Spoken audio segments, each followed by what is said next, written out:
بسم الله الرحمن الرحيم. اللهم صل على محمد وعلى آل محمد وبارك وسلم.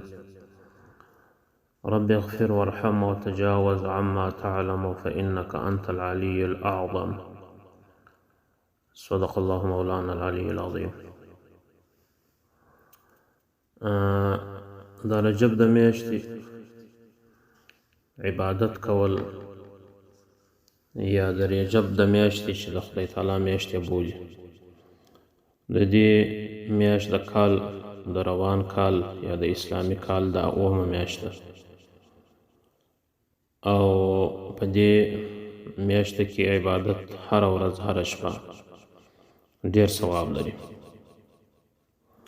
حضرت انس بن مالک رضی الله عنه د رسول الله صلی الله علیه وسلم بارک څخه روایت کوي، دی وایي چې علیه السلام بارک فرمایل چې په جنت کې یو واله ده، هغه ته رجب ویل کیږي، د دې ولې نوم رجب دی،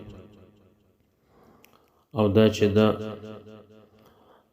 تر شیدو سپینې دي، تر شهدو خوږې دي دا اوبه، او که هر سړی په دا رجب په میاشت کې یوه روژه ونیسي، الله پاک په دغه اوبو کې. رواه شعب الایمان.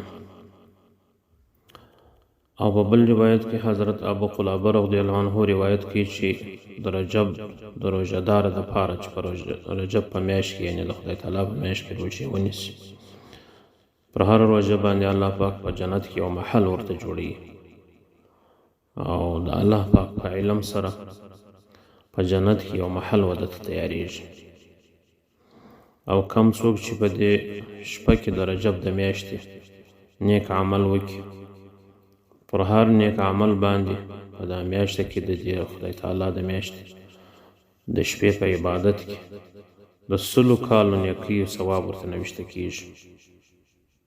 او کوم وخت چې د دې 28 راورسیږي د دې میاشتې، چې د بعضو تواریخو څخه د سبا شپه معلومیږي، د بعضو څخه نن شپه معلومیږي، خو سړی که نن وکړم صحیح ده، که سبا وکړم صحیح ده، که بل سبا وکړم صحیح ده، خو هسې خو ټولې شپې چې دي د دې میاشتې دي، هره شپه بې ثواب او بې برخې نه ده او بې عوضه نه ده. نو چې د 28 په شپه باندې چاته پوره حساب معلوم وي، دا 12 رکعته نفل وکړي، په هر رکعت کې الحمدلله ووایي، دغه څخه وروسته هر صورت چې ووایي، که قل ولا 11 واره په هر رکعت کې ووایي خو ډېره ښه ده، که نه هر صورت یو وار ووایم صحیح ده. نو 12 رکعته 2 رکعت پر هر 2 رکعته به سلام ګرځي. نو په هر رکعت کې که هر صورت ویلی سوای، کې الحمدلله څخه وروسته 11 واره قل ولا ویلی سوای، په بل رکعت کې بیا د الحمدلله څخه وروسته 11 واره قل ولا، دا 2 رکعت چې اوس سلام دې وګرځي، بیا دې ولاړ شي 2 رکعته نیت دې وتړي، بیا دې دغه رقم د الحمدلله څخه وروسته 11 واره قل ولا ووایي، بیا دې د بل رکعت هغه چې وکړي 2 رکعته وسو، بیا سلام وګرځېږي. دا رقم په شپږو سلامو سره 12 رکعته کېږي. د هغه څخه وروسته بیا سبحان الله والحمدلله ولا اله الا الله والله اکبر، دا خو د هر چا زده دی، دا اسانه ذکر دی، دا 100 واره ووایي، سلام یې وګرځوئ، 12 رکعته وسو پوره سو، سلام یې وګرځوئ، دغه دې ووایي سبحان الله والحمدلله ولا اله الا الله والله اکبر، سبحان الله والحمدلله ولا اله الا الله والله اکبر. بیا یې 100 واره استغفار ووایي، استغفر الله ربي من كل ذنب واتوب الیه، یا دې دغه ووایي، یا دې دا ووایي سبحان الله وبحمده سبحان الله العظیم، سبحان الله وبحمده سبحان الله العظیم، یا استغفر الله استغفر الله استغفر الله استغفر الله، دا دې ووایي. که بل رقم ویلی سي استغفر الله العظیم الذي لا اله الا هو الحي القيوم واتوب الیه، ښه خبره ده. که هغه نه استغفر الله ربي من كل ذنب واتوب الیه، دا دې ووایي. که دا نسي ویلی سبحان الله وبحمده سبحان الله العظیم، دا دې ووایي. که دا هم نسي ویلی اسانه وایي، بیا دې دغه ووایي استغفر الله استغفر الله استغفر الله. نو بیا دې په سهار کې چې روژه ونیسي، نفلي روژه، نو هر دعا چې دی کوي د دغه لمانځه وروسته، د دنیا وي د آخرت وي، الله پاک به قبول کړي. نو که دعا داسې دعا وه چې هغه د ګناه نه وه، یعنې د ګناه په طریق باندې دعا کول دا نه صحیح او نه الله قبلی د خیر دعا قبلیږي او الله پاکي قبلی. حضرت سلمان فارسی رضی الله عنه څخه روایت دی وی علیه الصلاۃ والسلام بارک فرمایل چې د رجب د میاشتې روژه نیول د شپې عبادت کول یعنی په بعض حصہ کې د شپې ټوله شپه نه سړی ټوله شپه رونه کې د مخزن په اول حصہ کې که سړی وکړي هم صحیح ده که بیا چیر سړی بیداري کولی چې د شپې په آخري حصہ کې راکښېني چې سهار اذان نه یې سوی لمونځ وکړي او ذکر وکړي او دغه ذکر ووایي یا درود شریف ووایي استغفار ووایي او په سهار کې روژه باندې ونیسي. الله پاک به د 100 کالو د نفلي روژو ثواب ورکړي او د 100 کالو د نفلي عبادت ثواب الله پاک ورته ورکړي. نو دا یو ډیره مهمه شپه ده، دا 28م د خدای تعالی د میاشتې. نو دا باید سړی دغسې د لاسه نه وباسي. احیاء العلوم کې امام غزالی صاحب هم دا حدیث شریف راوړی دی چې په رجب په 28م باندې که سړی عبادت وکړي د 100 کالو د عبادت ثواب الله پاک سړي ته ورکوي. او روژه هم دغسې ده، نو بیا چې سړی روژه ونیسي هم دغسې الله پاک ثواب ورکوي. امام بهقي شعب الایمان کې راوړی دی دا روایت چې یوه روژه نیول او د یوې شپې عبادت کول دا افضل دی تر 100 کالو نفلي عبادت. نو دا شپه باید سړی په عبادت کې تیره کړي. که نن شپه یې د تاریخ د حسابه سه نن شپه یې سړی وکړي، که سبا شپه یې سبا یې وکړي، که بل سبا شپه یې بل سبا یې وکړي.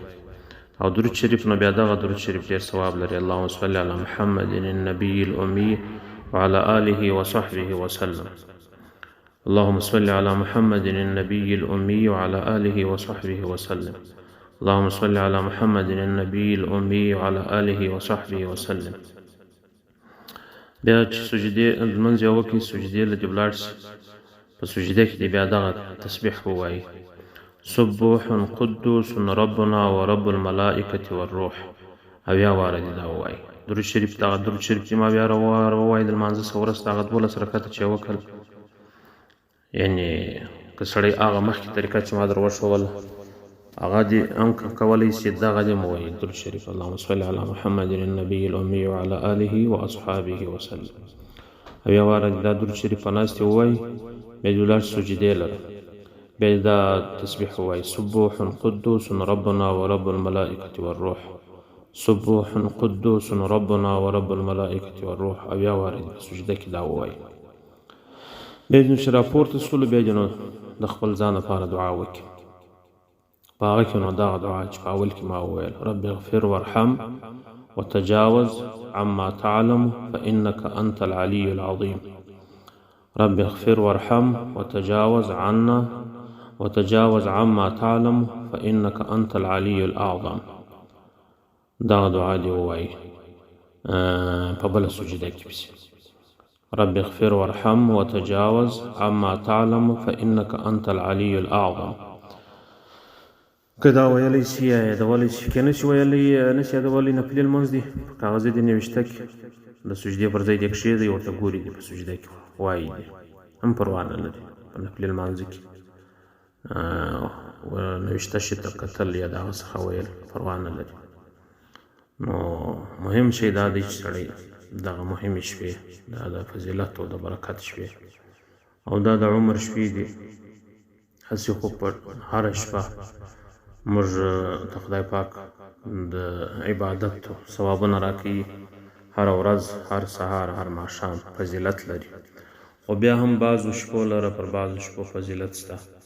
د شب قدر شپه فضیلت لري پر نورو شپو، او د اختر شپې فضیلت لري پر نورو شپو، د جمعې شپې فضیلت لري پر نورو شپو، د شب برات 15 فضیلت لري پر نورو شپو.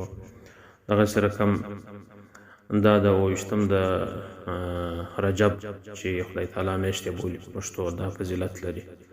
او د میلاد شپه فضیلت لري. داسې ټولې په حدیثو باندې ثابتې دي. او ورځې دغه رقم ورځې فضیلت لري. نو په اسلام کې دا موږ مهم ورځې لرو چې د هغو کې عبادت کول، په هغو کې نیک عمل کول، په هغو کې تسبیح و حمد ویل، په هغو کې وسیله رحمي کول، خیرات و صدقه کول، مهرباني کول، بخښه کول و یو چاته مسلمان ته د مغفرت دعاوې کول دا سبب د ځان دپاره د مغفرت ذریعه ګرځي چې یو څوک یو چاته بخښه وکړي عفو ورته وکړي حق ور وبخښي الله پاک به ده ته په سخته ورځ د قیامت باندې بیا عفو کوي نو که نر وي که ښځه چې په وس یې په توانې او که سړی بیا په ولاړې لمونځ نشي کولی د هغه نفلي لمونځ په ناستې وکړي هېڅ پروا نه لري نفلي لمونځ په ناستې هم صحیح دی ثواب لري په ناستې دې وکړي که دا په ولاړې باندې تکلیف یې ورته الله پاک دې د قبول عمل توفیق راکړي واخر دعوانا الحمدلله